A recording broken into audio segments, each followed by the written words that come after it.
Hello everyone. Today we will start SSB-SC demodulator. Means how we detect the SSB-SC signal. This is done by using synchronous detection technique as we studied in DSB-SC detection. Okay.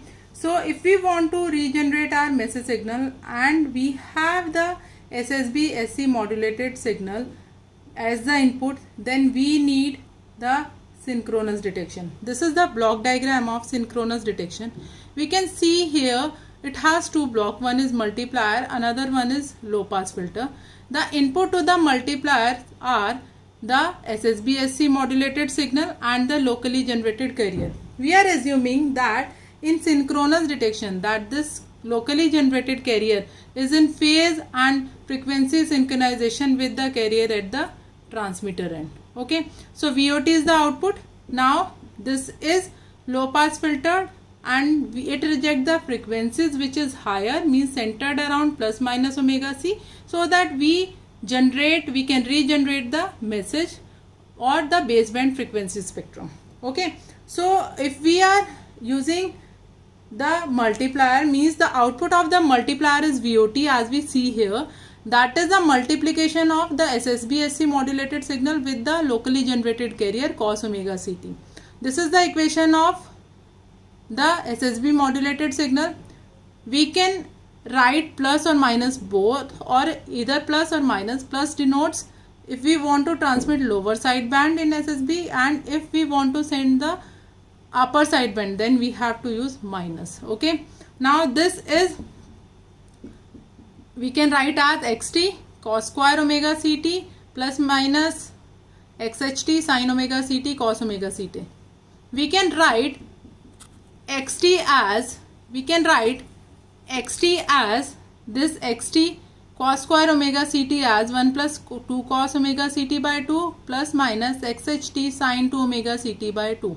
Okay, so as we know, this is the output of the low pass filter, or we can write it as xt by 2 plus xt cos 2 omega ct by 2 plus minus xht sin 2 omega ct by 2. So this is the output of multiplier. Okay, in simplified form. Now next we have to pass it through the low pass filter. So it will reject all the frequencies which are centered around plus minus omega c. So it will reject these two components having frequency 2 omega c, which is more, and it will pass a low frequency which is centered around the omega equal to 0, like for the means, so that it regenerate the message. So it pass this signal only, this component only. So we get the output of low pass filter as xt by 2. So we can say we regenerate our approximate message signal. Now second case, what will happen if it is not in frequency and phase synchronization with the carrier at the transmitter?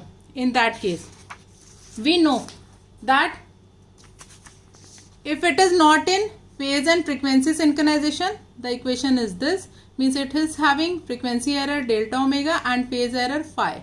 Okay, now this signal is multiplied with the SSB-SC modulated signal. So this is the SSB-SC modulated signal multiplied with this locally generated carrier which is not in frequency and phase synchronization with the carrier at the transmitter.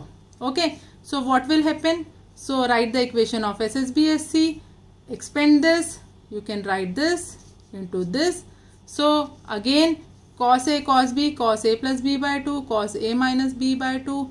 Okay, then this is st by 2 cos delta omega t plus phi cos 2 omega ct plus delta omega t plus phi, and this is again sin A plus B sin A minus B by 2. So we have these two terms. Now this is the equation we get after the multiplier, means this is the output of the multiplier. Okay, so now after this we have to pass the signal through the low pass filter. So it will reject all the frequencies which is centered around plus minus omega c, and it pass the frequencies, means it reject these two component again, and we left with these two component as the output of the low pass filter. So the output of low pass filter is Vt equal to xt by 2 cos delta omega t plus phi plus minus xht by 2 sin delta omega t plus phi. It has two components. One is delta omega, which is frequency error.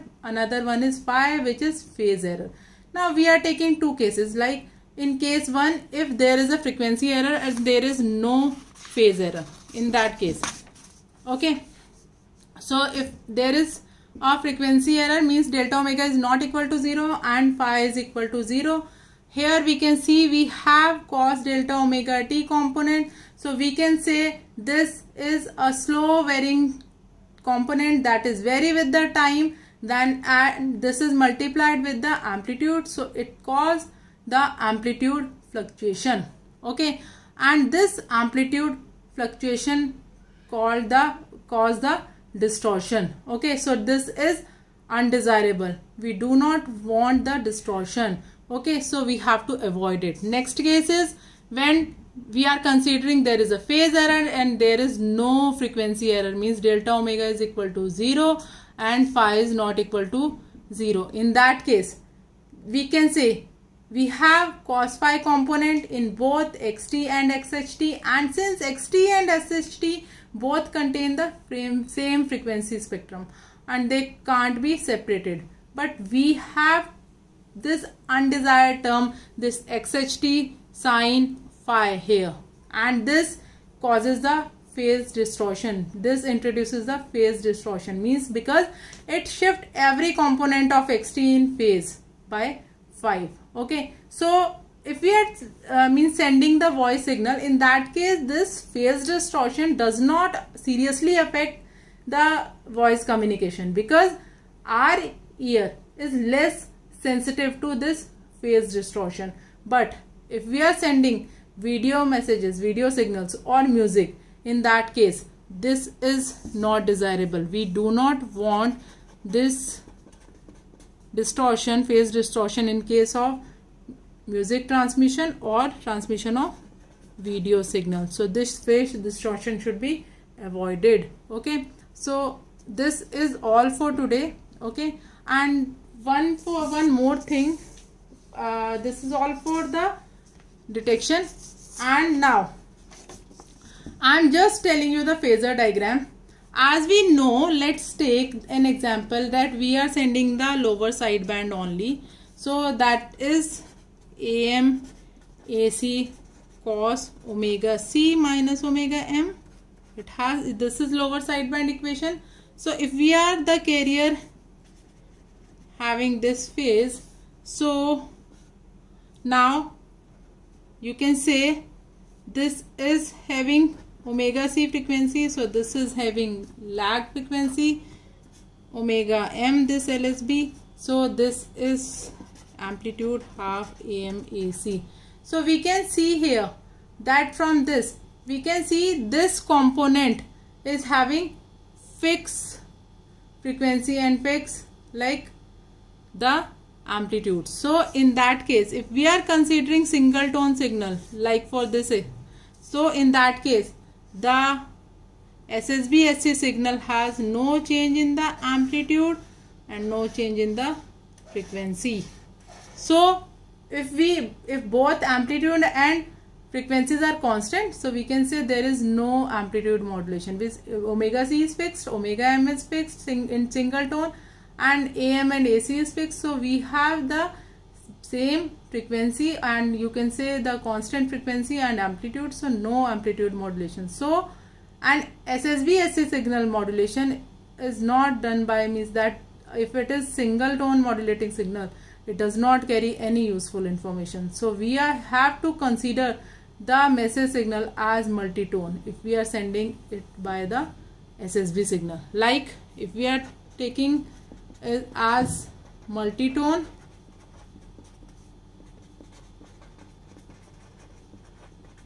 so in that case we have two component, one for this frequency, another for this frequency. We have a resultant here. So now means due to this multi-tone our amplitude change, that's why we get an amplitude modulated signal when we have a multi-tone signal. Okay, so that's why if we are considering the two-tone baseband, in that case our SSB-SC signal have a waveform like this and phasor diagram like this. Okay, so this is all for today about SSB-SC, and we completed SSB-SC from this. Thank you so much for your time. Thank you.